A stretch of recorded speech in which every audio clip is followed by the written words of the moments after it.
निशा भगत और जो अजय तिर्की हैं, जो केंद्रीय सरना समिति के सदस्य हैं, और ये जो निशा भगत है जो अभी कुछ दिन पूर्व में ही जेल कैंप से निकाली गई है और अब उसे केंद्रीय सरना समिति का महिला मोर्चा का अध्यक्ष बनाया गया है। और ये सब मिल के अब इतनी ज़्यादा ताकतवर हो गई हैं कि जो कुर्मी समाज है, जो महतो समाज है, जो 20 तारीख को आंदोलन करने वाला है रेलटे का, या जो निशा भगत है जो पूर्व में जेल कैंप की नेत्री हुआ करती थी, वो अब जयराम महतो के लिए मुसीबत साबित होगी। और इनका अब ताकत इतना बढ़ गया है कि जयराम महतो से ज़्यादा कुर्मी समाज से ज़्यादा हो गया है। और ये मैं नहीं कह रहा हूँ, ये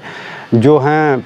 अजय तिर्की जी उनका ये कहना है, और जो निशा भगत है उनका ये कहना है। निशा भगत जी अभी ठीक ट्रैक पर जा रही है, आदिवासी हित का काम कर रही है, लेकिन मैं साफ तौर से कहना चाहता हूँ कि आप कोई भी हो, चाहे निशा भगत हो चाहे कोई भी हो, जो भी आदिवासी हित का काम करेगा उसका हम लोग स्वागत करेंगे और हम लोग का जो आंदोलन है उसमें समर्थन करें, साथ दे, यही हम सबसे उम्मीद आशा करते हैं। वो समाज के लिए कर रहे हैं। वो व्यक्ति जो है जो गलत कह रहा था, आज उन्हें अगर समझ में आया है कि अगर झारखंड की आदिवासी बेटी जो आदिवासियों के हित के लिए कह रही है, तो हम लोगों का बहुत बड़ा दिल है, माफ़ करना जानते हैं। और यदि समाज के हक और अधिकार के लिए मुझे अपनों के साथ जाने में कोई किसी भी तरह का कोई कोताही नहीं है, आगे मिल करके हम लोग ज़बरदस्त हमारे आदिवासी विरोधियों के परिप्रेक्ष्य में लड़ाई लड़ेंगे।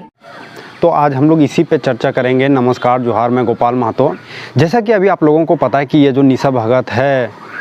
ये जब से जेल कैंप से बाहर हुए तब से लेकर के कुर्मी समाज को लेकर के, जेल कैंप को लेकर के काफ़ी ज़्यादा हमलावर है। और अब उसे केंद्रीय सरना समिति के महिला मोर्चा का अध्यक्ष बना दिया गया है। और यही निशा भगत जो है कुछ दिन पूर्व रांची स्थित जो कोकर है उस एरिए में सरने झंडे को लेकर के उसे उखाड़ने को लेकर के काफ़ी ज़्यादा विवादित रही थी, और उसमें ये विवादों में आई थी। और उसी समय जो केंद्रीय सरना समिति के सदस्य हैं अजय तिर्की जी, उन्होंने भी काफ़ी ज़्यादा इन दोनों में नोकझोंक हुई थी। निशा भगत का कहना था कि ये अजय तिर्की जी ये ईसाई हैं, ईसाइयों का समर्थन करते हैं, उन्हें इस ज़मीन में दखल दिलाना चाहते हैं, इसलिए वो पैसे लेकर के गलत तरीके से काम कर रहे हैं। वहीं अजय तिर्की का ये आरोप था कि ये जो निशा भगत है, ये जो ज़मीन का जो ओनर अपने आप को बताते आ रहे हैं, जिनका ज़मीन नहीं है, उससे ये पैसा ली हैं और कहीं ना कहीं ये अनाप शनाप बोल रही हैं। और जब ये दोनों एक मंच पर आए तब लोग ये कयास लगाने लगे कि इन दोनों की जो ताकत है और कई ज़्यादा बढ़ गई है, कई ज़्यादा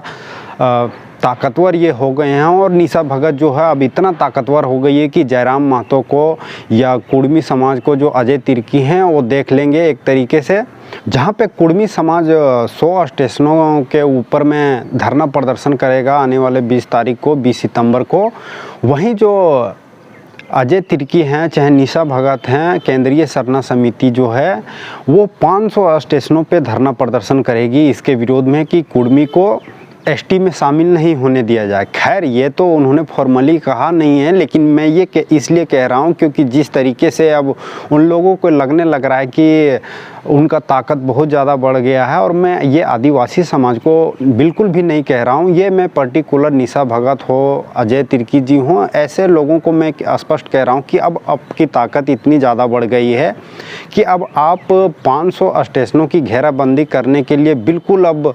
उस मोड़ पे आ गए हैं। और जयराम महतो को निशा भगत तो अब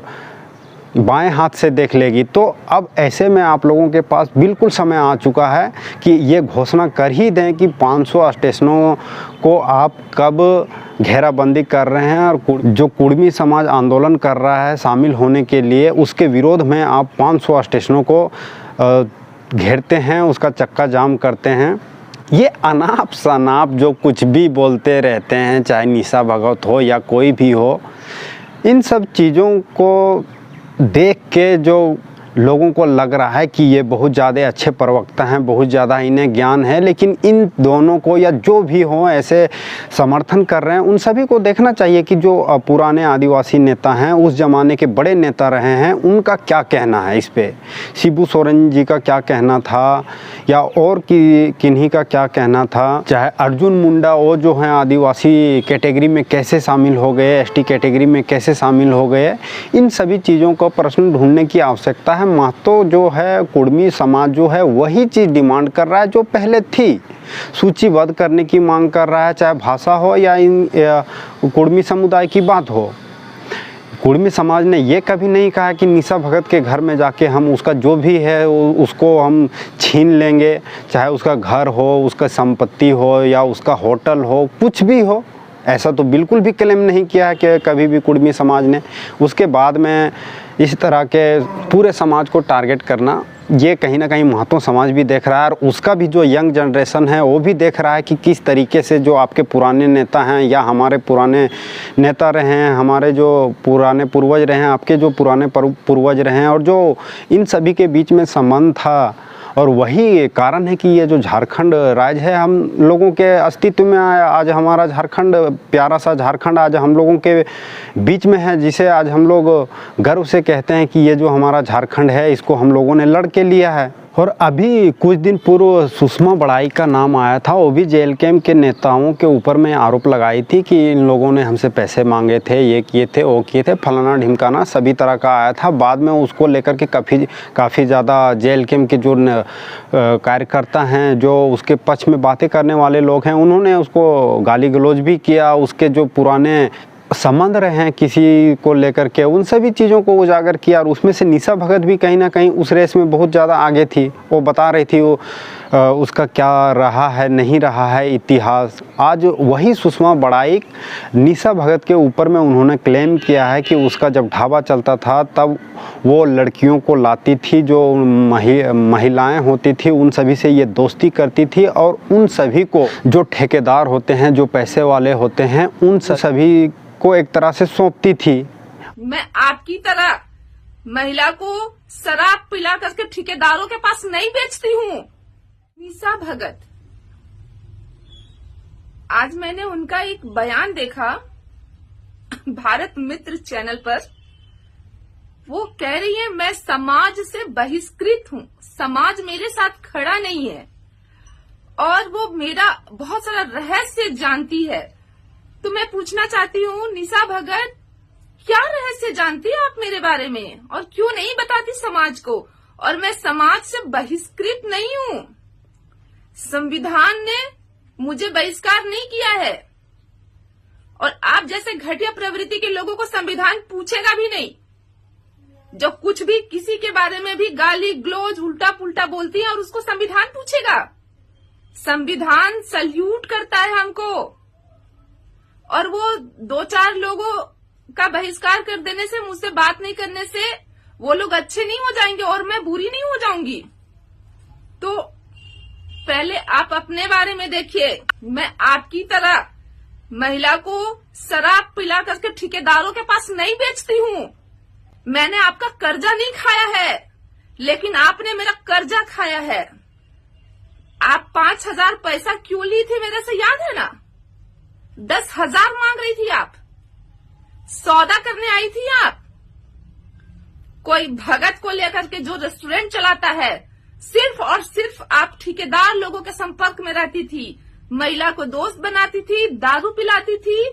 और ठेकेदार के हवाले कर देती थी पैसा के लिए। अब पैसा के लिए इतनी गिरी हुई लड़की है।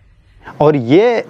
जो आरोप है, जो इसका बिल्कुल भी जांच होना चाहिए कि अगर जो ये निशा भगत हैं, ये जब होटल चलाती थी या अभी भी अगर होटल इनका चल रहा है, तब ऐसी कृतियाँ उस होटल से की जा रही है क्या? महिलाओं को हो चाहे लड़की युवतियों का हो, इस तरीके से शोषण किया जा रहा है क्या? पैसे के लोभ दे करके या उनसे किसी तरह का और लालच दे करके ऐसी क्रियाएं वहाँ से अगर